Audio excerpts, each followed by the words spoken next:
Hello and welcome. My name is Harry, and this is my first YouTube video. So, my story begins in 2016 when I woke up one day and decided I was going to start a podcast. I was around a lot of creative people at the time, and I just felt incredibly inspired by them. At the time, you could probably say that I was a little bit ahead of the wave. And here I am on YouTube, super late, and by now, pretty much anyone who's wanted to start a YouTube channel has already. And they're probably either cranking content out or, they've given up. And despite that, I'm still compelled to try to do this anyway. Let me introduce myself. I'm the guy at the bar trying to convince you to watch Star Trek The Next Generation. 10 out of 10 times, I'm the guy sliding in your DMs politely, asking if you got around to watching that first episode of One Piece. We could have just met, and now we're arguing in the Chili's parking lot because I personally don't think that Jar Jar Binks is that bad. I'm just really passionate about the things that I love, and I can't shut up about them. I know that there's a community out there of people that are just like me, and I want to be a part of it. And I also want to help those communities grow and flourish. So to start, I'm going to focus on three main topics, which can either expand to more or condense down. These topics are going to be anime, science fiction, and space exploration. So when it comes to anime, there's a series for everyone, and that's my favorite thing about it. I've been watching anime for as long as I can remember. It is by far my favorite form of media, and I've seen a lot of it. And I wouldn't necessarily call myself genre specific. I'll watch pretty much everything. I'll give anything a shot. So the very next video will be on something like that, probably like why I can't shut up about anime, and that'll basically be the format. So it's super lame to admit this and a little bit cliche, but Dragon Ball was my personal introduction. And like many of you, I remember being in second or third grade, passing around a printout of a fan-made drawing of Super Saiyan 12 Goku or something along those lines that I printed out from the library because we had dial-up at home and it would take too long, or maybe we didn't even have internet yet. I really can't recall.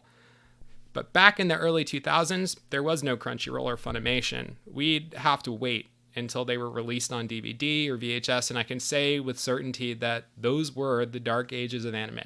In my eyes, they were anyway. But then we had the golden age, as I refer to it. That's the era of fan subs and BitTorrent. It's the dawning of the big three. My hope is that one day I can talk to someone that was with the Deb.io fan sub group. I know nothing about them other than the fact that they were at one point that they existed. And I was on their website every day. That's as far as I know. They would release episodes of Naruto, Bleach, and more as they released in Japan.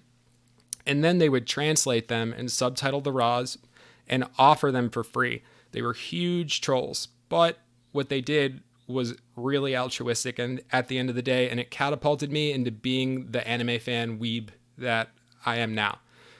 So while all that was going on, being an anime fan also wasn't the coolest thing to be. So basically, it wasn't easy to be an anime fan. It wasn't easy to keep up with the series that you liked, and it wasn't a cool thing to do. But I didn't let that stop me. That's how much I loved anime then, and I feel the same now. And apparently you do too because you're here. This won't be a place where we gatekeep the fandom, and obviously there may be times where we don't agree, and I think that's fine, and it would be weird if it wasn't like that. At the end of the day, it's all about love. It's what brings us together is always going to be stronger than what tears us apart. So some of you that may know me might be thinking, he's only doing this to find a cute girl that'll watch One Piece with him. And my response to that is unequivocally, yeah, that is definitely one of the reasons why I'm doing this. But let's be honest, we're about to hit 1,000 episodes, and I haven't met her yet. My main goal is growing this community as anime is becoming more and more of a cultural phenomenon. My other two passions are science fiction and space. So in my brain, I categorize science fiction into 4 subgenres, right? So start with the first one, futurist. So futurist, that's going to show the things in a much more positive light, right? Then we have existential, which is going to be the opposite of that. We have space operas, which are exactly what they sound like, and then hybrids, right? So most examples of science fiction can easily be thrown into the hybrid category, due to varying storylines and really good world building from the creators. Those things can intersect. But the good news is that we're going to talk about all of it. We're going to talk about Star Wars. We're going to talk about Star Trek, Battlestar Galactica. I love Battlestar Galactica, and more. We'll talk about Star Trek's Prime Directive. We'll talk about the Jedi and Sith codes and all kinds of stuff like that. Perhaps one of you can sell me on Stargate. It's been on my watch list forever. And I'm begging, absolutely begging someone to convince me to watch Firefly. Please, all I need is a little push and I'll do it. I've heard that it's good, and I've also heard recently that it's being rebooted, so it must be good if they're doing that. So if you are a fan of Firefly, please give me a reason why I should start watching it today, and I will. And that's exactly what this channel is for. I want to have an open dialogue where I can make recommendations or give reviews on things that I'm watching right now, and you can feel comfortable in sending something my way. For me, science fiction and space exploration go hand in hand. So I grew up wanting to be an astronaut, and I know a lot of kids say that when they're young, but I was always utterly enamored with our universe and our place in it. Personally, I was never able to get into religion or spirituality for one reason or another, but just the unfathomable scale and the endless mysteries of the universe served as a fantastic substitute for young me. I can remember back in 2003 when Columbia disintegrated as it re-entered the atmosphere, killing all 7 members on board. This was the second fatal shuttle accident after the catastrophic launch failure of Challenger in 1986. Shortly after that, the president came out and made a statement basically saying that after the International Space Station was built, the shuttle program would come to an end and we'd be riding Russian rockets until forever. I'm sorry, I'm paraphrasing, but that's how it felt. At that point, I had decided in my 13-year-old brain that I'd never be able to go to space. And now here we are, and the space race is back on, and I'm really excited about it. Although 13-year-old me was devastated, my love for space has never waned. I'm a huge fan of Carl Sagan and Neil deGrasse Tyson. They're giants in my mind. They took my love for the universe and they turned it into poetry. The first time I heard Carl Sagan's Pale Blue Dot monologue, I cried, actually cried. If you haven't watched it before, I highly recommend that you do it. It is the most life-altering 5 minutes of video that I've ever seen.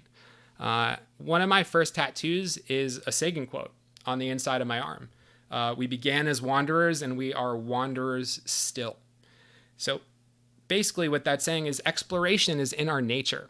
And I feel like we're losing some of that and we can get back to where we were.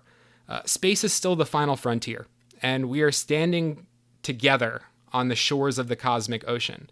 Everything that we want to know about who we are and why we are and where we're heading is out there somewhere. We just need the will and the courage to get out there and find it. I can also admit, out of everything that we've discussed so far, I'm the least knowledgeable on this topic. But if I can be a cheerleader for human progress and enlightenment, that's more than good enough for me. So that's what I want this to be. A place where I can share my perspective, where I can expect honest feedback, maybe a little bit of banter, and maybe I introduced you to something you would have never thought to check out. Maybe I can add some perspective to the current billionaire space race that everyone's talking about, or maybe I'll make some good points on how the episode The Inner Light of Next Generation is the best piece of science fiction of all time. So, subscribe, and I'll see you soon. And don't forget, always keep it plus ultra.